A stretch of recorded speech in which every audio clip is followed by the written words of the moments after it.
وہ ہے شراب کے بارے میں. کیونکہ ایک دفعہ پاکستان میں ہی مسئلہ پیدا ہوا تھا. ایک آدمی نے کہہ دیا تھا، اخبارات میں چھپا ہو، اس نے کہا شراب کو قرآن نے حرام. میں نے کہا اصطلاحات کا نہیں فرق پتا. اس نے کہہ دیا کہ قرآن میں کہیں نہیں لکھا شراب حرام ہے، یہ مولویوں کا بنایا ہوا ہے. تو پھر علماء نے جب وہ آیات پڑھی، وہ ہے انما الخمر والمیسر والانصاب والازلام رجس من عمل الشیطان. اللہ کو داغ کون لگائے؟ دیکھو نا، مجھے آپ داغ لگا سکتے ہیں، بندوں کو لگا سکتے، اللہ کو داغ کون لگائے؟ اور رجس کا معنی میں یہ کرتے ہوئے بھی طبیعت پر بوجھ آ رہا ہے. حرام کا لفظ پر کتنی دفعہ میں نے بولا، آپ خود ہی غور کر رہے. حرام کا لفظ کتنی دفعہ میں نے بولا، لیکن اس میں نے اتنی کراہت محسوس نہیں کی بولنے میں جتنی اس لفظ کے ترجمے میں کر رہا. اور آپ ان لوگوں سے پوچھ لینا بعد میں بیٹھ کے، قرآن مجید نے وہ لفظ استعمال کیا کہ یہ شیطان کا مطلب ریجسن کہتے ہیں پلیتی کو، ریجسن کہتے ہیں پاخانے کو، جس کا نام لیتے ہوئی کراہت آ جائے. اب یہ حرام سے بھی بڑھ کر لفظ ہے، چونکہ اگائی نہیں، چونکہ واقفیت نہیں، شریعت سے عداوت ہے، دشمنی ہوگی، دین بیداری ہے. اب اس سے بڑھ کے دیکھو نا، اب حرام کا لفظ پیچھے رہ گیا. اور اس کے اگر آپ اس کو سامنے رکھ کر نا ایک اور مقام قرآن مجید کا پڑھیں تو میرا خیال ہے اس لفظ کا اتنا آپ کو سمجھ آ جائے گی کہ آئندہ لفظ بولنے سے بھی انسان نفرت کرتا. وہ 17ویں پارے میں سورۃ الحج میں قرآن کریم نے یہی لفظ استعمال کیا، اور وہاں کہا فَاجْتَنِبُوا رِجْسًا مِنَ الْأَوْثَانِ. بت پرستی کے لیے لفظ استعمال کیا رجس کا،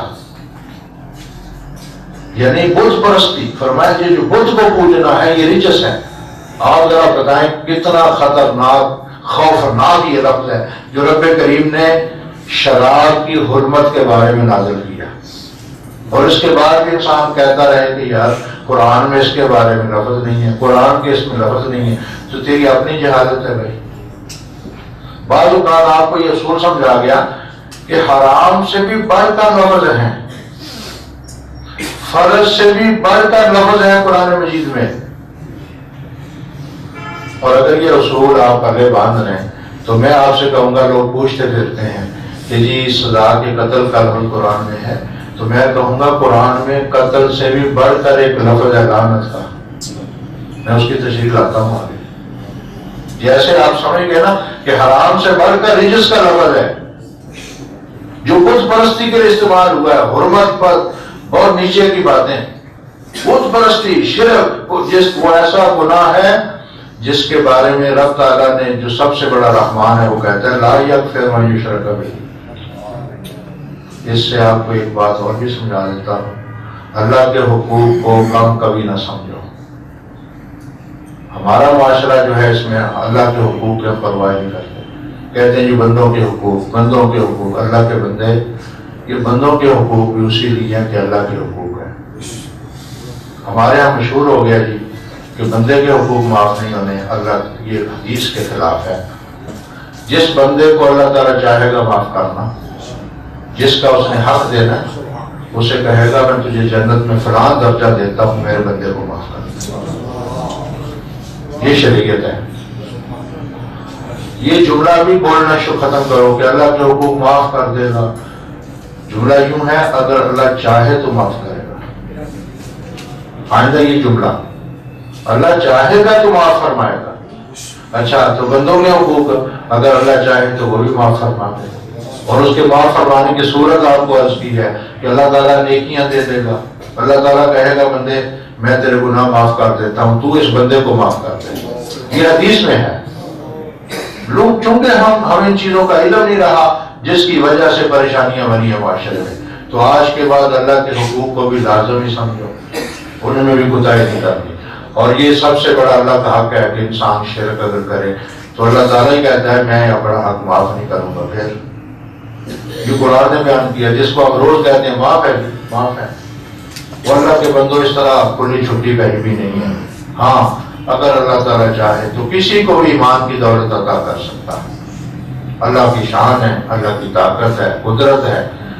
بلکہ تفسیر کبیر کے ترجمہ سے مجھے یہ سبق ملا ہے کہ وہ جو آیت ہے نا کل من عند اللہ، کہ لوگوں ہر شے اللہ کی طرف سے، یہ ایمان ہے، یہ ہمارا عقیدہ ہے، تقدیر کا حصہ ہے.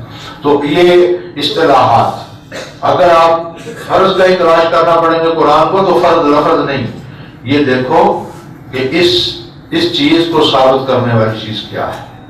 وہ امر کا صیغہ آ جائے، وہ 15-20 وہ جو معارف اور احکام ہے، میں نے اس میں کافی مثالیں کافی چیزیں کوٹ کی ہیں، اس حوالے سے آپ پڑھ سکتے ہیں. حرام ہے تو حرام کے لیے یہ جو میں نے لفظ بول، شراب کے لیے اللہ پاک نے رجسون کا لفظ، کیونکہ حرام کا لفظ اس سے نیچے ہے، اس میں بولنے میں بھی قرات نہیں ہے.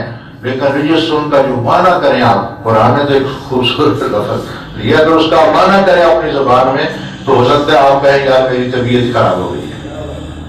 کیا مطلب کہ اس کا پرانے لوگ کہتے تھے اور سچ کہتے تھے بچوں کو سمجھانے کے لیے، وہ کہتے تھے فلاں شے کا نام نہیں لینا، اس سے زبان پلیت ہو جاتی ہے. یہ بھی تو اصول ہی تھے نا یار. اور یہ آپ کہیں گے جی وہ صاحبان علم نہیں فلاں نہیں، میں کہوں صاحبان علم ہے، کیونکہ قرآن کا لفظ ہے نا وَلَا تَقْرَبَا هَٰذِهِ الشَّجَرَةَ، اس کے قریب نہیں جانا. اس کے قریب دیکھو نا، ایک ہے کہ اس برائی کا ارتکاب آپ کریں اور ایک ہے کہ اس کے قریب تک نہیں جانا. تو جو قریب جائے گا، حضور فرماتے ہیں شام رات میں بکری منہ ڈال لگی، قریب جو چلی گئی تو دور ہی رہو.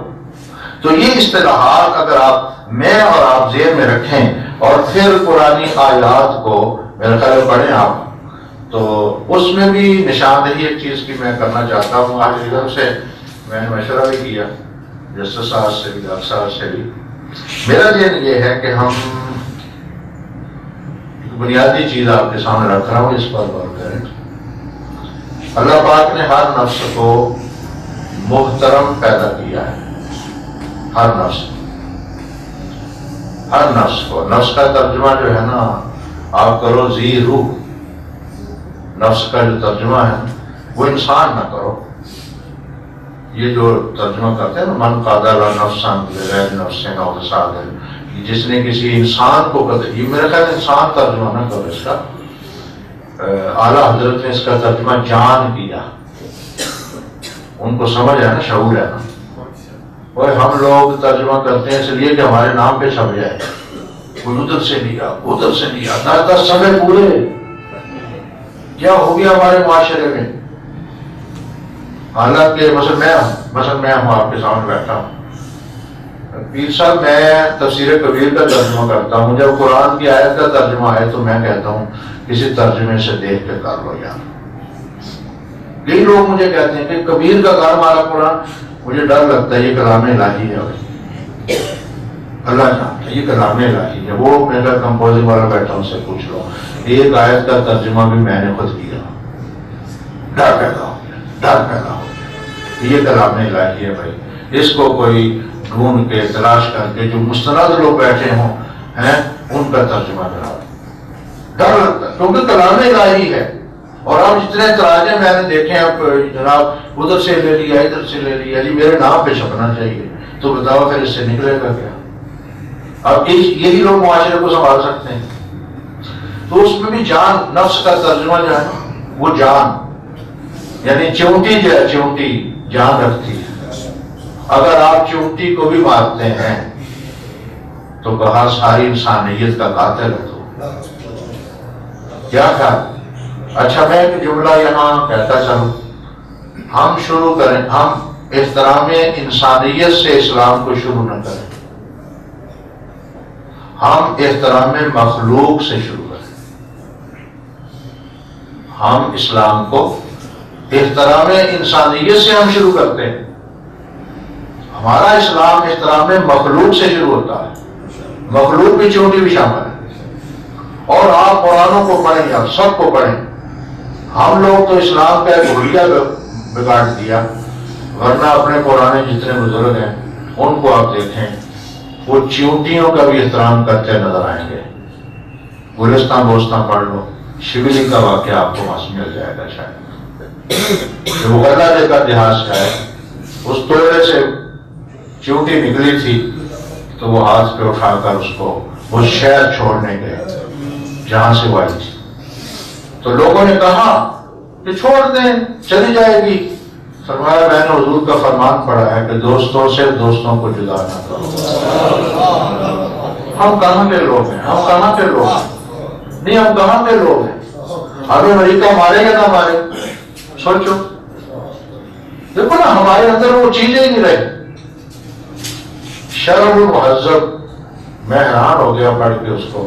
المجموع امام نووی کی کتاب، المہذب المجموع شرح ہے اس کے مقدمے میں نے پڑھا اس شرازی بزرگ کا، جو کسی راستے سے گزر رہے تھے تو آگے سے نا کتا بھی دوڑتا ہوا آیا، تو ان کے مریدوں نے اسے بتایا ہٹ جا بھائی ہمارے شیخ آ رہے ہیں. تو دوسرے دن وہ طلبہ کہتے ہیں جب کلاس میں گئے تو استاد کافی پریشان تھے. تو ہم نے کہا کہ کیا پریشانی؟ انہوں نے کہا کہ کل کے واقعہ یہ رات کو پریشانی ہوئی.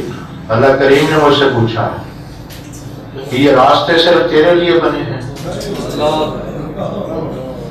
وہ غور تو کرو، ہم مسلمان تھے، کہاں پہنچ گیا.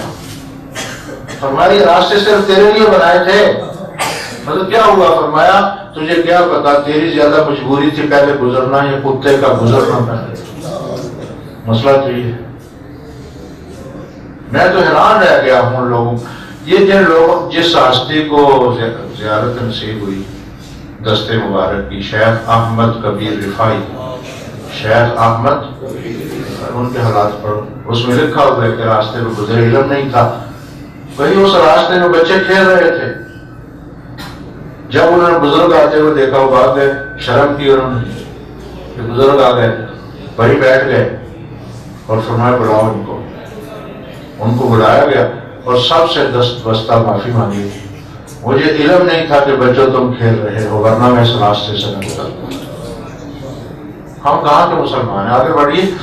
تو میرا ہے کہ نفس کا معنی، نفس محترم ہے. آئندہ چمٹی کو اگر تکلیف نہیں دیتی، راستے میں آ گئی پاؤں ادھر سے گزرو. اگر اس پر پاؤں رکھتے ہو تو تم ہی امریکہ ہو، تو تم ہی ظالم ہو. اور جب چمٹیوں سے شروع کرو گے، کتے بلی کے احترام سے شروع کرو گے، پھر اسلام سمجھائے گا کہ بیوی کا حق کیا ہے، بچوں کا حق کیا ہے. پھر بتاؤ مجھے امی کا حق کتنا ہے. پریشانی تو یہ بن گئی، ہم کسی کا احترام سمجھتے ہیں. تو نفس محترم ہے بھائی، چونٹی کیوں نہ ہو. پھر نفس جو ہے نا، اس میں پھر خرابیاں آتی ہیں. یہ نفس اپنے احترام کو ختم کرتا ہے، اور جب احترام ختم ہو، اس نفس کو اسلام میں کہتے ہیں مباح الدم ہو جانا. یہ ایک لفظ ہے، یہ ایک لفظ بولا جاتا ہے، مباح الدم ہو جانا، کہ اس کا خون رائگاں ہو گیا. اب یہ محترم رہا نہیں. اب قرآن میں میرے بھائیوں میری گزارش یہ ہے کہ اگر کسی مسئلے کو پڑھنا ہو تو آپ یہ تلاش نہ کریں کہ قتل کس کو کرنا ہے. یہ تلاش کریں کہ یہ مباح الدم رہا یا نہیں رہا. یہ شخص مباح الدم رہا یا نہیں رہا. اچھا، جو جس بندے کو اللہ تعالیٰ اپنی رحمت سے دنیا اور آخرت میں فارغ کرتے، وہ مباح الدم نہیں ہوا تو کون ہوا؟ اب اس کو آپ رحمت شفقت آپ دیں تو رب کے خلاف کھڑے ہو جائیں. آپ کو حق حاصل ہے اپنی قبر خراب کرنے کا. وہ جس کو رب اعلان کر رہا ہے کہ میں اپنی رحمانیت سے اس کو خارج کر رہا ہوں. جیسے کہ وہ آیات پڑھوں گا میں آپ کے سامنے، آپ خود پڑھ لیں. اور اس کے لیے دوسری آیت بھی آپ کو بتاؤں گا جس میں اللہ نے کہا کہ جس کو میں چھوڑ دوں اس کے مددگار مت بنو. فرمایا ورنہ تیار ہو جاؤ جہنم کی آگ کے لیے. تو آپ یہ کیوں نہیں تلاش کرتے؟ ہمیں یہ کہا جاتا ہے جی قتل کا لفظ دکھاؤ. قتل، اللہ کا شکر ہے اس ذات نے قتل کا لفظ ہی بول رہا ہے، اللہ کا شکر ہے. لیکن اصول میرے بھائی کو یہ نہیں ہے کہ قتل کی تلاش کرتے پھرو. مسئلہ یہ ہے کہ یہ دیکھو کہ اس نے اپنے نفس نے اپنا احترام قائم رکھا ہے یا نہیں رکھا. اگر اس نے احترام قائم نہیں رکھا اور قرآن مجید نے اس کے لیے لعنہم اللہ فی الدنیا والآخرہ کے لفظ بول دیے ہوں، اور اس کے بعد بھی آپ تلاش کرتے پھر قتل، تو پھر آپ جاہل ہی ہو سکتے ہیں، قرآن کے عالم تو نہیں ہو سکتے. تو مباح الدم ہونا تلاش کرنا، اور مباح الدم ہونا قرآن کریم کے سب سے بڑے وہ قتل کا لفظ بھی مباح دم اتنا نہیں کرتا جتنا لفظ لعنت کرتا. اب لفظ لعنت کا معنی، بلکہ میں اس موقع پر ٹی وی میں سنتا رہا ہوں، وہ حضرات بھی جو اس سزا کی مخالفت کرتے ہیں وہ بھی کہتے تھے ایسے کا لعنت ہو. وہ اللہ کے بندے پہلے لفظ لعنت کا معنی سمجھ لو کہ لفظ لعنت کہتے کسی. لفظ لعنت کا معنی یہ ہے، اور یہ میرا خیال ہے اگر میں بخاری کی روایت آپ کے سامنے لاؤں تو لفظ لعنت کا معنی وہ جو شرابی صحابی کو پکڑ کے لایا گیا، اور وہ لگتا ہے کہ ایک دفعہ نہیں، وہ واقعہ کو دوسری یا تیسری دفعہ کا ہے اس کا، کیونکہ وہ جب پکڑ کے لائے، بخاری کی روایت ہے، جب پکڑ کے لائے تو ایک ساتھی نے، صحابی نے بیٹھے وہاں، اس پہ لفظ لعنت بولا کہ تجھ پہ لعنت ہو، تو نے یہ عمل کیا اور حضور علیہ السلام کو اذیت پہنچی. جیسے ہی سرور عالم صلی اللہ علیہ وسلم نے لفظ لعنت سنا تو وہ صحابی کی طرف متوجہ ہوئے، فرمایا اس پر لعنت مت کرو، شراب پینے والا ہے. فرمایا اس پہ لعنت کبیرہ گناہ کا ارتکاب کرنے والا ہے، اور پہلی دفعہ بھی نہیں، دوبارہ ہے، تکرار ہے اس عمل میں. اور اس صحابی نے بھی یہی سمجھ کر لعنت کی ہے، اور وہ لعنت آپ نے کہا خبردار، بلکہ قسم اٹھائی پھر آپ نے